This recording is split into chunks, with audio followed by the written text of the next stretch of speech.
Fala galera, sejam muito bem-vindos ao Esporte Coletivo, uma boa semana a todos, um dia que começa bem turbulento ali no São Paulo Futebol Clube, muito depois desse empate contra a Chapecoense, que o São Paulo foi na Arena Condá e não teve a vitória, e agora está tendo uma reunião da diretoria do São Paulo, falarei sobre isso, para decisão da manutenção ou saída do técnico Hernan Crespo, e tem um nome aí que a diretoria se interessa. Vamos falar sobre isso no vídeo de hoje e vamos falar um pouquinho desse momento do São Paulo também. É muito importante que você que está vendo... Engasguei aqui. Muito importante para você que está vendo o vídeo pela primeira vez, se inscreva aqui no canal Esporte Coletivo, você é muito bem-vindo e ajuda muito a sua inscrição. E você que já é inscrito aqui do canal, muito obrigado, irmão. Irmã, tamo junto, obrigado mesmo, deixa um like para dar aquela moral aí pro trabalho, eu vou ficar muito feliz, muito agradecido. Bom, é muito difícil, muito delicado o momento do São Paulo Futebol Clube.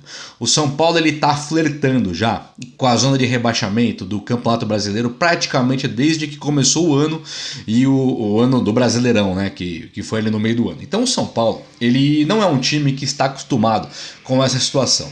Todo time grande, quando entra ali nos arredores ou entra na zona de rebaixamento, ele tem muito problema. É muita pressão, jogadores que, por exemplo, o Éder, que era uma esperança, passa a ser um problema quando o time do São Paulo ele entra, quando o time grande em geral entra no rebaixamento.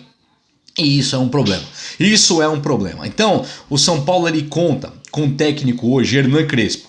E o Hernan Crespo, ele é um técnico inexperiente. Ele é um técnico que começou praticamente agora a sua carreira. Ele fez um trabalho interessante no Defensa e Justiça que levou ele até o São Paulo, mas é um trabalho que resultou num título de Copa Sul-Americana. O que é pouco para um time gabaritado como o São Paulo, onde técnicos como o Cuca, como o Dorival Júnior, como, por exemplo, o próprio Muricy Ramalho não conseguiram ir bem nas últimas passagens pelo time, Paulo Autuori, técnicos muito vencedores, não conseguiram ir bem no São Paulo. E as promessas como Diniz, como Jardine, como Sérgio Baresi, tem algumas promessas que também não deram certo. Então o São Paulo ele flertando, assinando com promessas e com técnicos como gabaritados, como Muricy e Cuca, por exemplo, não vingaram no São Paulo. Então tem um problema interno lá, tem um problema que vem da diretoria, sim, isso é com certeza.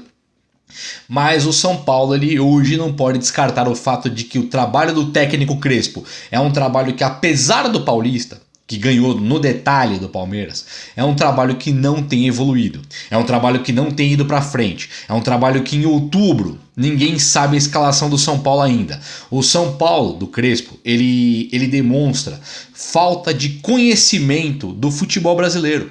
Quando o Crespo escala, por exemplo, o Igor Gomes para cobrir o lateral esquerdo do América Mineiro jogando em pleno Morumbi, o Crespo demonstra que ele desconhece o América Mineiro, São Paulo, o Campeonato Brasileiro e tal.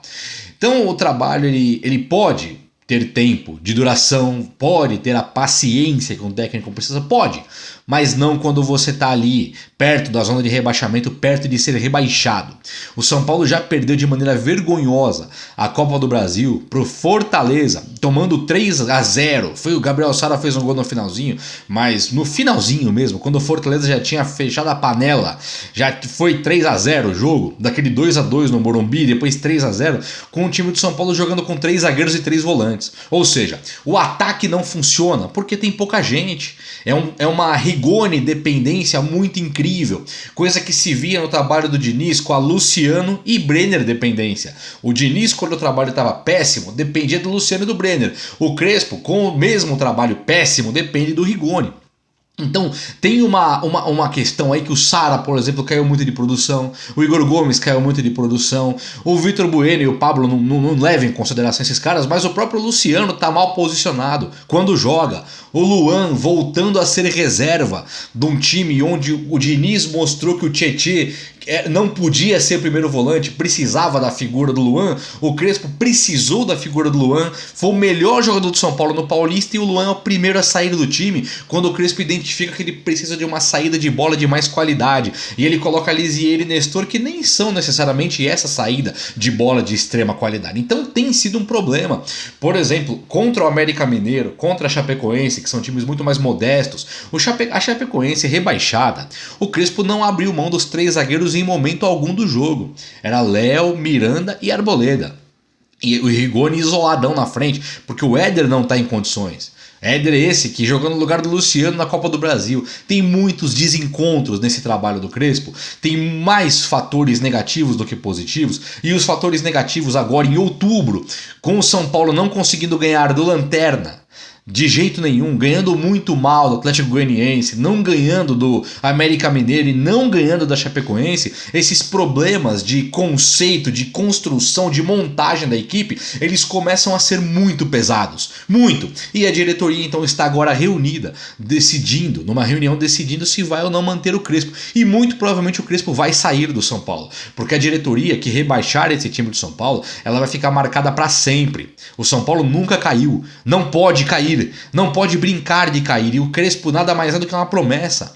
Nada mais é do que um cara bem eloquente, uma figura muito lendária do futebol. Foi um atacante incrível. Mas o Crespo não tem demonstrado essa grandeza dele próprio quando ele chega e monta um São Paulo que o Volpi tá de novo trombando ali com a Arboleda, de novo dando passe errado para escanteio ou pro improvisado Galeano, que não é culpa do Crespo, mas pro improvisado Galeano, e o São Paulo tá perdido, tomando gols porque não sabe sair jogando. Não fazendo gols porque depende de um ou outro jogador pegar um contra-ataque. Quando o Rigoni faz os gols, o São Paulo ganha. Quando ele não faz, como foi contra o Chapecoense, ele fez um só, poderia ter feito 3. Quando ele não fez, o São Paulo toma um gol e empata. Quando não perde, toma goleada, como de Flamengo, tomou 5, mas também pediu a Deus para não perder de muito para o Atlético Mineiro e conseguiu um empate jogando igual um time minúsculo. 3 zagueiros, 3 volantes, todo mundo marcando muito. Nenhuma esperança de fazer gols ali, ganhar do Atlético Mineiro. Goleada pelo Palmeiras, goleada pelo Fortaleza, o trabalho se perdeu. E o São Paulo hoje, ele tem sondado o nome de Rogério Ceni por motivos muito óbvios, pela grande história que o Rogério tem no São Paulo. O Rogério Ceni, ele desperta amor e ódio de muita gente mesmo. Muitos discursos de ódio, porque ele deu aquele depoimento no Flamengo, que lá no Flamengo tinha um gostinho especial, tal. Então, São Paulinos aí não querem Rogério Ceni. Outros São Paulinos, por sua vez, querem sim o Rogério Ceni, entendem que ele estava trabalhando no Flamengo, precisava desvincular um pouco a imagem do São Paulo para viver no Flamengo, e lá no Flamengo ele acaba sendo campeão. Eu vou ler para vocês aqui um pouquinho do histórico de técnico do Rogério Ceni, de títulos, muito rapidamente. O Rogério Ceni, ele ganha a Florida Cup pelo São Paulo em 2017, um título que nem conta, isso não conta, isso não importa, foi um time A no primeiro tempo, time B no segundo, então não vou desconsiderar a Florida Cup e vou começar do trabalho que ele fez no Fortaleza. No Fortaleza ele ganha a Série B em 2018, logo de cara ele ganha a Série B, ele é campeão. E mudou a cara do Fortaleza. Depois ele ganha o Campeonato Cearense, tendo o Ceará como o time principal do Ceará. Ele ganha com o Fortaleza em 2019 e 20. Ele ganha 2 títulos cearenses. E a Copa do Nordeste ele ganha em 2019. São 4 títulos aqui que ele já ganhou. Quando ele vai para o Flamengo, ele ganha o Campeonato Brasileiro 2020. Ele é o atual campeão brasileiro. Um time igual Fortaleza de muito menor expressão e um time igual Flamengo que é gigante.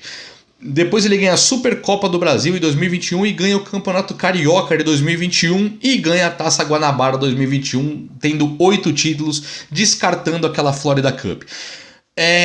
Existe um problema de vestiário que o Rogério Ceni dizem que é muito egocêntrico. Eu acho que no São Paulo pode ser que não tenha isso não.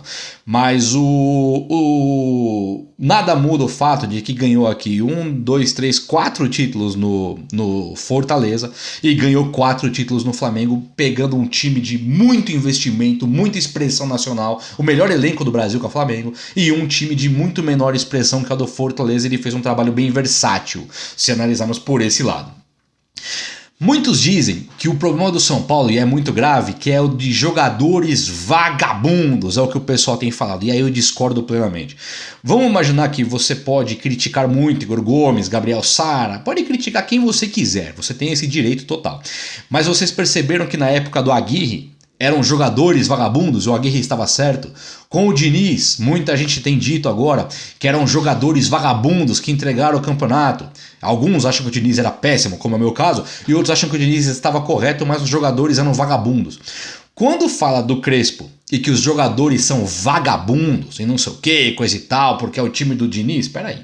Foram 9 contratações para o time do Crespo. 9. Vamos lembrar. Bruno Rodrigues ele não colocou para jogar. Nós tivemos, tô de cabeça aqui, nem pesquisei. Bruno Rodrigues ele não pôs pra jogar. Benítez tá disponível, não tá jogando. Tô falando só os caras que o Diniz não tinha. O Miranda tá jogando. Éder tá jogando. O William não está jogando, mas foi contratado. Orejuela não está jogando, mas foi contratado.